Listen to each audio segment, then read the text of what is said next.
Frugal Innovation courses, Engineering for the Developing World, Mobile Applications, Instrumentation for Emerging Markets, courses like that.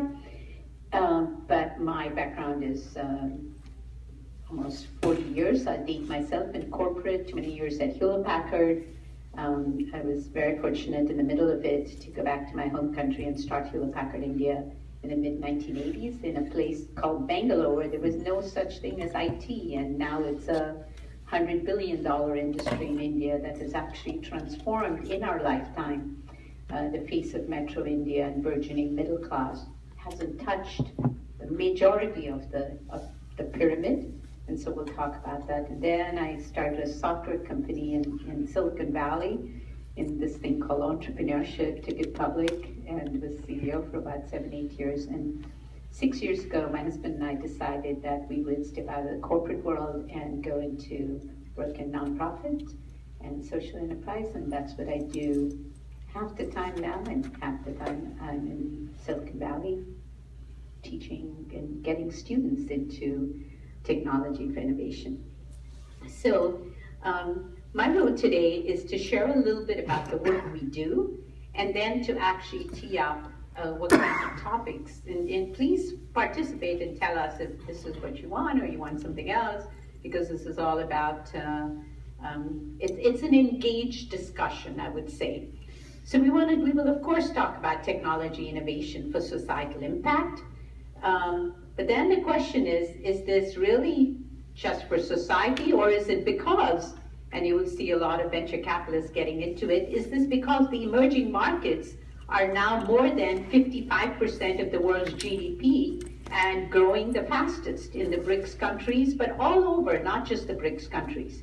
And if you include China in it, it's if you look at cars sold, foreign direct investment, variety of different things, of course GDP, but number of mobile subscribers, but even how much steel and cement is used in construction, you would see that this thing we call the developing world is definitely the largest growth market. In fact, recently I heard this comment, which made me kind of shudder.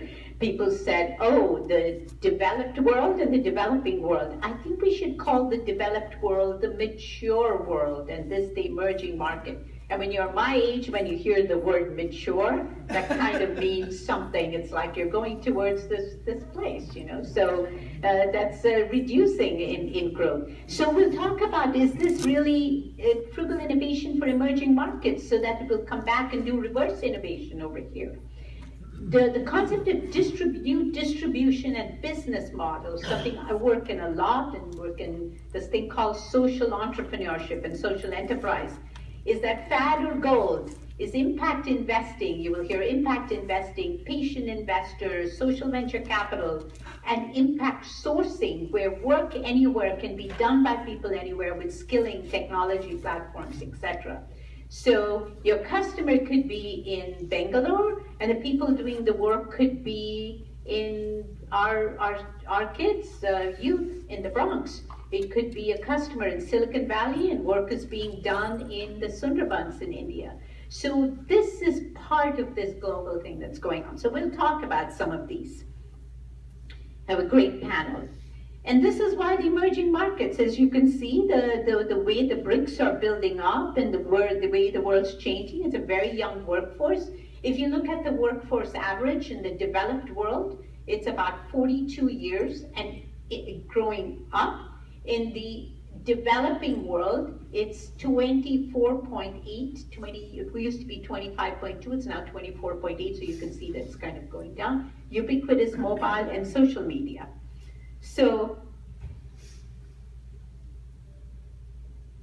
when we talk about frugal innovation, we're looking at the lab.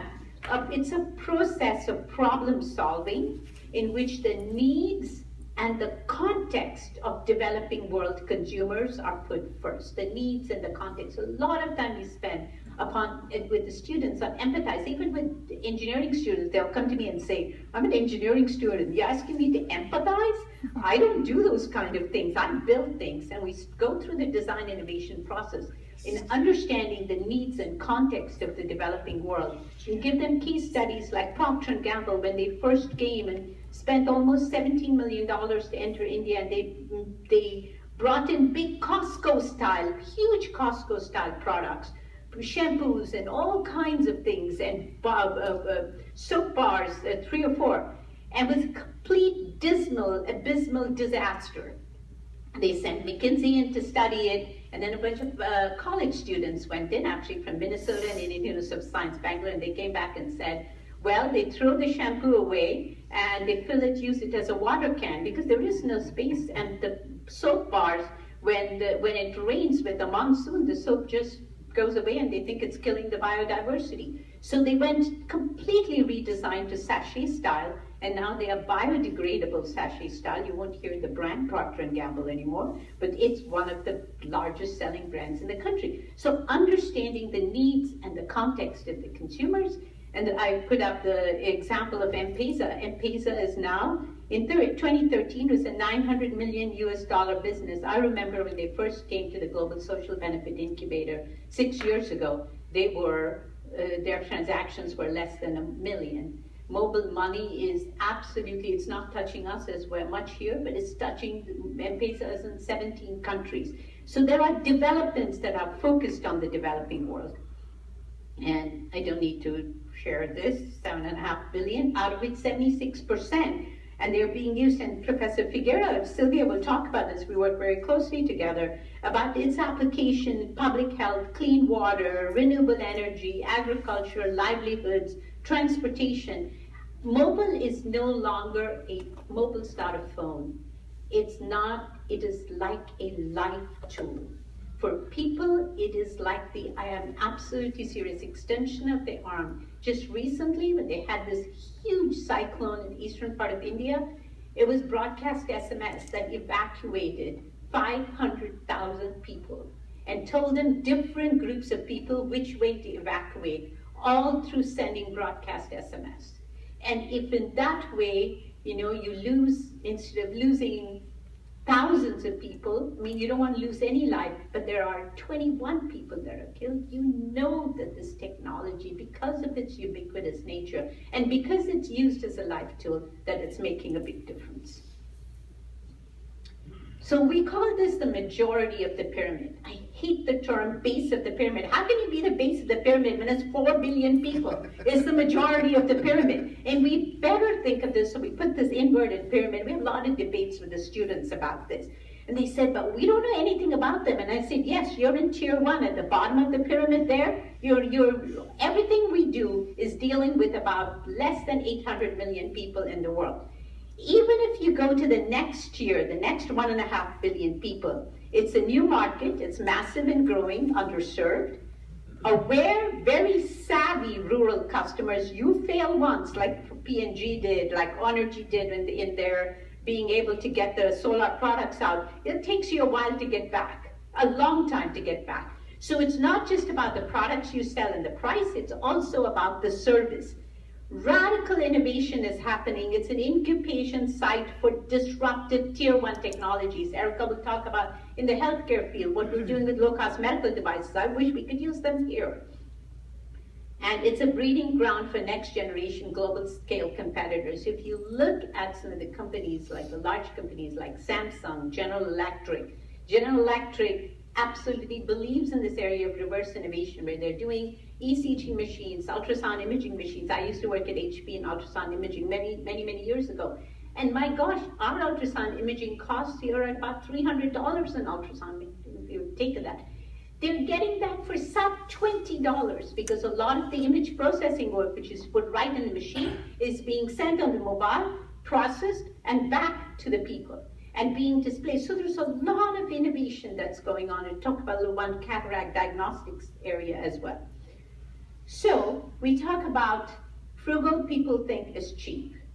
No, it's accessible, has to reach the last mile, affordable, of course, adaptable, a lot of the technologies are what we use here, and appropriate, probably the most important thing. In the lab, we tend to focus and have the most knowledge in mobile, 3D printing, cloud platforms, and renewables. And the areas we work in are in clean water, worked on a lot of projects, we've probably worked on about 80 different projects. clean water, some public health, renewable energy, and livelihood development. My own expertise happens to be in livelihood development, and I'll touch on it right at the end. You'll give me the, okay. So these are core competencies of the Frugal Innovation Lab, which is used by about 45 universities, and you will see there are things here that in Silicon Valley engineers don't really think about. Not you guys, but I'm talking to the students we get. I say rugged to them. They say, oh, like military rugged. I said, yes. Last year, we trialed a product. It was 51 degrees C when we went to trial this arsenic water pathogen analyzer. It's a fantastic, it's called Lab in a Chip. It's a DNA sensor, and you can actually, the sensor actually fits into a mobile device. It's encapsulated, and there is electrical signal conditioning, and you can actually map it on Google Maps via the Android. So we took this out, it was all hanging wires. We were less concerned, I have to tell you, about whether the pathogens, where we were getting great results, but we were more concerned about everything melting. It was 51 degrees C, and we were there for about 2 weeks testing this. So it has to be rugged, has to have absolute moisture control, and human-centric. The fact that we're dealing with the majority of the population, and they may not be able to use the smartphones we have, and actually are sometimes pretty useless, and the ability to actually do it appropriately and human-centric, which is the whole point of the empathy and the design innovation process. So we do courses, undergrad and grad. We actually just introduced a certificate in frugal innovation. It's very well received. I'm teaching engineering for the developing world for the 3rd time now. And I have 29 graduate engineering students, and from mechanical, electrical, bio, and computer engineering. So it's really great to do this.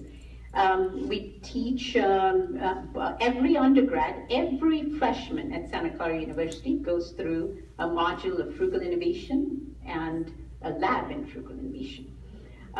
We've done some work, a lot of work with field-based partners and social enterprises, and I'll post all these slides because I have the time to go through them. We also work with large nonprofits and NGOs, CARES, CRS, etc., and partner with corporations as well. I would take just one, and a number of our students do go into field-based. We take our students, like of the 80 projects, I think 70 or 71 of them have been field tested. That's what the lab looks like. That's a class, actually, the EDW class on the left, an open house, and this is kind of our lab. And at any point in time, there are probably 20 to 25 projects ongoing. We talk about new products, new distribution systems, and new business models. And I will tee this up. So, social entrepreneurship, you will hear this. When you say social, people say, well, profit's a 4-letter word in social. When you say entrepreneurship, people say profit, profit, profit. What else is there? So what is this doggone thing that's social entrepreneurship? Does it really work? What does this mean to you? We'll talk about this.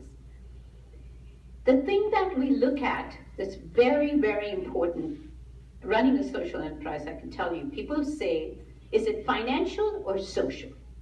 I don't have 3 legs, I'll only talk about 2.